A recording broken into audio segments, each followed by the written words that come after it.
Hello friends, இன்றைக்கி வந்து dark romance marked by ஹேட்டோட எபிசோட் 5 வந்து அப்லோட் பண்ணலான்னு இருக்கேன். அதுக்கு முன்னாடி யாராவது ப்ரீவியஸ் எபிசோட்ஸ் யாராவது பார்க்காம இருந்தீங்கன்னா அதை பார்த்துட்டு எபிசோட் 5 பார்க்க வாங்க. அப்போ தான் வந்து கதை நல்லா புரியும். இப்போ வாங்க நம்ம எபிசோட்குள்ளே போகலாம். இந்த எபிசோடோட ஸ்டார்டிங்கில் வந்து நம்ம ஆல்ஃபா வந்து அவரோட செக்ரட்டரி கிட்ட வந்து ஒரு பையனோட முடியை கொடுத்து டெஸ்ட் பண்ண சொன்னால ரிசல்ட் வந்துடுச்சு, அந்த ரிசல்ட் அனுப்புன்னு சொல்லி கேட்பான். அவரும் வந்து அனுப்பி விட்ருவார். அது மட்டும் இல்லாமல் நம்ம ஆல்ஃபா வந்து அவரோட செக்ரட்டரிகிட்ட வந்து இன்னொன்னையும் விசாரிக்க சொல்லியிருப்பார். அது என்னென்னா வந்து 6 வருஷம் ஆச்சுல்ல நம்ம ஒமேகாவும் ஆல்ஃபாவும் சேர்ந்து, அப்போ அந்த நடுவில் வந்து என்னென்ன நடந்தது அப்படின்றத விசாரிக்க சொல்லி கேட்டிருப்பாரு செக்ரட்டரிக்கிட்ட. செக்ரட்டரியை விசாரி பார்த்தா எந்த விஷயமும் வந்து லீக் ஆகாது, எதுவுமே தெரிஞ்சுக்கவும் முடியல, ஏனும் தெரியல. ஆனால் அவருக்கு அந்த செக்ரட்டரி கண்டுபிடிச்ச ஒரே விஷயம் வந்து அவனுக்கு ஒரு வீடு இருக்குது, அவனுக்கு ஒரு பையன் இருக்கா, அவ்வளோதான். அதை மட்டும்தான் கண்டுபிடிச்சான். அது மட்டும் இல்லாமல் நம்ம செக்ரட்டரிக்கு தெரிஞ்சிச்சு யாரோ வந்து அவனோட இன்ஃபர்மேஷன் எல்லாத்தையும் வந்து மறைச்சி வைக்கிறாங்க அப்படின்னு சொல்லிட்டு செக்ரட்டரிக்கு தெரிஞ்சுது. அதையும் வந்து நம்ம ஆல்ஃபா கிட்ட வந்து செக்ரட்டரி சொல்கிறாரு, யார் மறைச்சி வைக்கிறாங்கன்னு தெரியல அப்படின்னு சொன்ன உடனே நம்ம ஆல்ஃபா வந்து யார் மறைச்சி வைக்கிறா அப்படின்ற விஷயத்த எல்லாத்தையுமே வந்து முதல்ல நீ கண்டுபிடி அப்படின்னு சொல்லிட்டு நம்ம ஆல்ஃபாவும் வந்து அவரோட செக்ரட்டரி கிட்ட சொல்கிறாரு. உடனே செக்ரட்டரியும் கண்டுபிடிச்சி வைக்கிறேன் சார் அப்படின்னு சொல்கிறான். உடனே வந்து இவருக்கு ரிசல்ட் வந்துருச்சுல்ல, அந்த ரிசல்ட்டை வந்து பார்த்தோன்னே இவனுக்கும் ரொம்ப ஷாக்கு. ஏன்னா வந்து அந்த ரிசல்ட்டில் என்ன வந்திருக்குன்னா, அந்த குழந்தையோட அப்பா வந்து ஷென்னி இந்த ஆல்ஃபா தான் அப்படின்னு சொல்லி வந்திருக்கு. உடனே இவனுக்கு ஷாக்கு, நான் தான் அவனோட அப்பாவா, இதை ஏன் அவன் என்கிட்ட சொல்லலை அப்படின்னு சொல்லிட்டு இவனும் ஷாக்கில் இருக்கான். அது மட்டும் இல்லாமல் கோவத்தோடு இருக்கான். அதுக்கப்புறம் ஃபோன் பண்ணி நான் உன்னை மீட் பண்ணணுன்னு சொல்லிட்டு ஒமேகாட்ட சொல்கிறான். நீ கோவமாக தான் இருக்கேன்னு தெரியும், இருந்தாலும் உன்னை மீட் பண்ணுறேன்னு சொல்லிட்டு ஒமேகாட்ட சொல்லிவிட்டு ஃபோனை வச்சிடறான். அதுக்கப்புறம் இவன் மேலேயே இவனுக்கு கோவம் வந்ததுனால டெஸ்க் எல்லாத்தையும் அடிக்க ஆரம்பிக்கிறான். அதுவும் இல்லாமல் செம்ம கோவத்தில் அவன் மேலே இருக்கான். உடனே வந்து என்ன முடிவு எடுக்கிறான்னா, டேரெக்டாக போய் நம்ம ஒமேகாவை பார்ப்போம், அப்போ தான் வந்து எல்லா விஷயத்தையும் கிளியர் பண்ண முடியும்னு சொல்லிட்டு இவனே யோசிச்சுட்டு ஒமேகாவை பார்க்குறதுக்காக இவன் வந்து கிளம்புவான். இருந்தாலும் வந்து அவனுக்கு ரொம்ப ஸ்ட்ரெஸ் அதிகமாகிடுச்சு. ரொம்ப ரொம்ப மென்டல் ஸ்டேட் வந்து நார்மலாகவே இல்லாமல் அப்நார்மலாக மாறிடுச்சு. அதனால் வந்து வேகமாக கிளம்பிட்டான். ஆஃபீஸில் எந்த வேலை இருந்தாலும் அதை அப்படியே போட்டுட்டு அப்படியே வந்து அவன் கிளம்ப ஆரம்பிச்சிடுறான். போய் காரில் உட்காந்ததுக்கப்புறம் வந்து நம்ம செக்ரட்டரி வந்து கண்டுபிடிச்சிட்டாரு யார் வந்து இந்த விஷயத்தெல்லாம் மறைச்சி வச்சுருக்குதுன்றத. உடனே வந்து நம்ம செக்ரட்டரி சொல்லிடுறான், யாருன்னா வந்து உங்களோட அப்பா தான் இந்த விஷயத்த எல்லாத்தையும் மறைச்சி வச்சுருக்காரு. ஏன்னா வந்து நீங்கள் பாஸ்ட்டில் வந்து அவர் கூட இருந்தீங்க.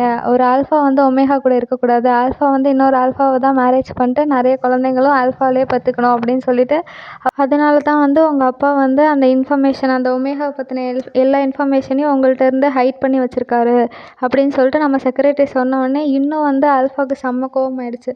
எதுக்காக இப்படி என்ன எல்லாரும் ஏமாற்றிட்டு இருக்காங்க, எனக்கு சுத்தமாக புரியல, என்னை சுற்றி எல்லாருமே ஏமாலியாக இருக்காங்க அப்படின்னு சொல்லிட்டு அவனும் புலம்ப ஆரம்பிச்சிடுறான். அதுக்கப்புறமேட்டுக்கு இவனும் வந்து ஃபோனில் சர்ச் பண்ண ஆரம்பிச்சிடுறான், என் அப்பா இப்படி ஒருத்தவரா, ஏன் இப்படியெல்லாம் இருக்கார், யாரை கல்யாணம் பண்ணால் அவருக்கு என்ன, அந்த மாதிரி அவன் வந்து யோசிக்க ஆரம்பிச்சிடுறான். இந்த செக்ரட்டரி இதில் உங்கள் தப்பு எதுவுமே இல்லை சார், நீங்கள் நார்மலாக இருங்க, எல்லாம் பேசி சரி பண்ணிக்கலாம் அப்படின்னு சொல்லிட்டு செக்ரட்டரி வந்து நம்ம ஆல்ஃபாவை சமாதானப்படுத்திட்டு இருக்கான். ஆனால் நம்ம ஆல்ஃபாவுக்கு வந்து அவன் மேலேயும் செம்ம கோவமாக இருக்குது, அவனை ஏமாற்றினவங்க மேலேயும் செம்ம கோவமாக இருக்குது. இருந்தாலும் அதெல்லாம் கண்ட்ரோல் பண்ணிவிட்டு ஃபஸ்ட்டு வந்து அவன் என்ன பண்ணுறான்னா வந்து ஒமேகா வீட்டுக்கு வந்து வண்டியை விட, நான் போய் அவனை பார்க்கணும் அப்படின்னு சொல்கிறான்.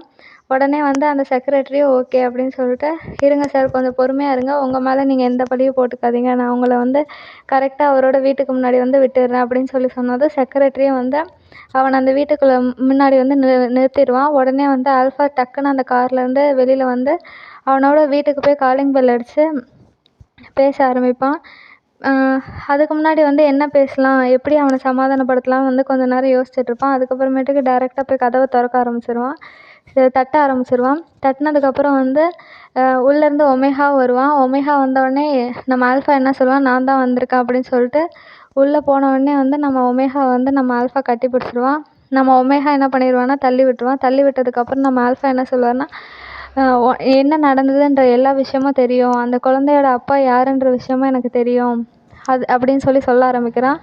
நம்மளோட குழந்தைன்னு நீ முன்னாடியே சொல்லியிருக்க வேண்டியது தானே, இவ்வளோ நடந்து ஏன் சொல்லலை அப்படின்னு சொல்லிட்டு இவனோட கையை பிடிச்சி கேட்டுட்ருக்கான். அதுக்கு வந்து அது ஒன்றும் உன்னோட குழந்தை இல்லையே, அது என்னோட குழந்தை, நான் தான் பார்த்துட்ருக்கேன், நான் மட்டும்தான் வளர்த்துட்ருக்கேன், இஷ்டத்துக்கு எதுவும் பேசாத அப்படின்னு சொல்லிட்டு இருக்கான்.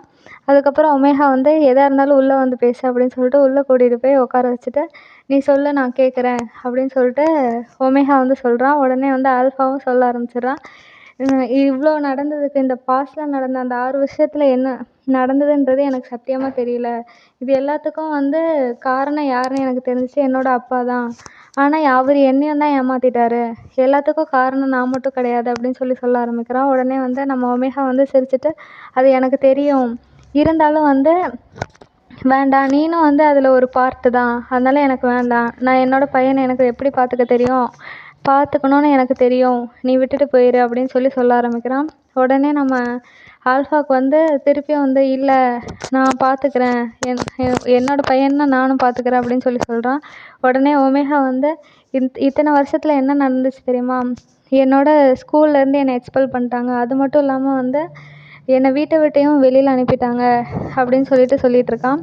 உடனே ஆல்ஃபாவும் அதுக்கு தப்பு தான் எனக்கு தெரியுது நல்லா, ஆனால் என்னையும் தான் ஏமாற்றிருக்காங்க, ஃபுல்லாக ப்ளேமே என்னால் எடுத்துக்க முடியாது, நான் உன்னை இனிமேட்டுக்கு பார்த்துக்கிறேன், நம்ம எல்லாம் இன்னும் நிறைய நாளுக்கு ஒன்றா வாழலாம் அப்படின்னு சொல்லி நம்ம ஆல்ஃபா வந்து எவ்வளவோ கெஞ்சி பார்த்துட்டான். அதுக்கு வந்து ஒமேகா என்ன பண்ணுறான்னா, என்னோடய லைஃபே நான் இழந்துட்டேன், நான் இப்படி இழந்து திருப்பியும் அந்த பழைய நிலைமைக்கு வர்றதுக்கு எவ்வளோ நாள் ஆச்சு தெரியுமா, ஆனால் என் கூட இருக்கிறதுக்கு யாருமே கிடையாது, எங்கள் வீட்லேயும் என்னை துரத்தி விட்டுட்டாங்கன்னு சொல்லிட்டு அழ ஆரம்பிச்சிடுறான்.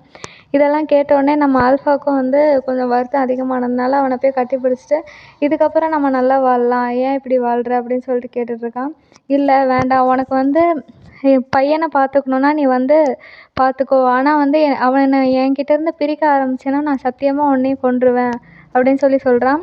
அது மட்டும் இல்லாமல் வந்து நான் வந்து ஒரு ஒமேகா, என்னோடய ஃபேமிலியில் இருக்கவங்கலாம் எல்லாருமே ஆல்ஃபா, நான் வந்து தப்பாக பிறந்தவன்னு சொல்லிட்டு எல்லோரும் என்னை ஒதுக்கி வச்சுட்டாங்க, நீயும் அப்படி தான் இருந்த, அதே மாதிரி என் பையனை வந்து தப்பாக பிறந்தவன் அப்படின்னு சொல்கிறதுக்கு எனக்கு இஷ்டம் இல்லை, அதனால் நானே வளர்த்துக்கிறேன் அப்படின்னு சொல்லிட்டு ஒமேகா சொல்கிறான்.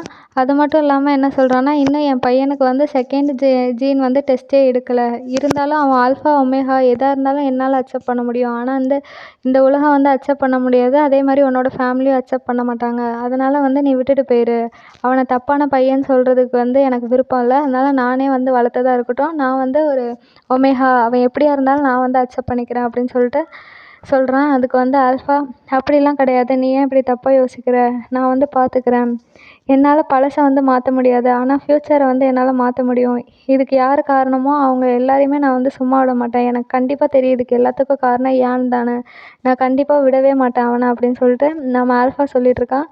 அதுக்கு வந்து ஒமேகா, இருந்தாலும் பாஸ்ட்டை மாற்ற முடியாதுல்ல, பாஸ்ட்டில் நான் எவ்வளோ கஷ்டப்பட்டாலும் நான் தனியாக தானே கஷ்டப்பட்டேன், நீ வந்து இப்போ கிளம்பு, நான் எப்படி இருக்கணுமோ நான் அப்படியே இருந்துக்கிறேன் அப்படின்னு சொல்லிட்டு நம்ம ஒமேகா வந்து ஆல்ஃபா கிட்ட சொல்கிறான்.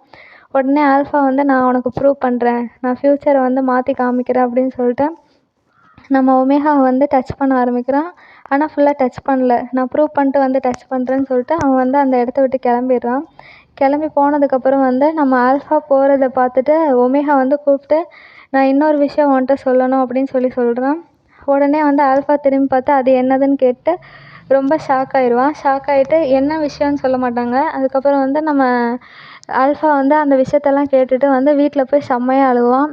அவனுக்கு வாழவே பிடிக்காத மாதிரி அந்த நிலைமைக்கு வந்து அவன் இறங்கிடுவான். கிட்டத்தட்ட செத்து போயிடலாம் அப்படின்ற அளவுக்கு அவனுக்கு தோணியிருக்கு. அப்படி என்ன விஷயம் வந்து நம்ம ஒமேகா வந்து அந்த ஆல்ஃபா கிட்ட சொன்னான்னு தெரில. இவன் வந்து செம்மையாக விழுந்து விழுந்து அழுகுறான். இதோட வந்து இந்த எபிசோடை வந்து முடிச்சு வைக்கிறாங்க. இனி வரப்போகிற அடுத்தடுத்த எபிசோடில் வந்து நிறைய சீக்ரெட்ஸ் வந்து வெளியில் வரும். அது மட்டும் இல்லாமல் என்னென்ன பாஸ்ட்டில் நடந்தது, எப்படியெல்லாம் வந்து நம்ம ஒமேகா வந்து டார்ச்சர் பண்ணியிருக்காங்க அப்படின்ற விஷயமும், எதுக்காக அந்த உண்மையை மறைச்சிருக்காங்கன்ற விஷயமும் வந்து அப்கமிங் எபிசோட்ஸ் எல்லாம் பார்த்தா கண்டுபிடிச்சிடலாம். அது மட்டும் இல்லாமல் இன்னும் என்னென்ன நடக்க போகுதுன்றதை தெரிஞ்சுக்கிறதுக்காக மறக்காமல் என்னோடய வீடியோவை லைக் பண்ணுங்கள், ஷேர் பண்ணுங்கள், கமெண்ட் பண்ணுங்கள். அடுத்த வீடியோவில் பார்க்கலாம். பாய் பாய்.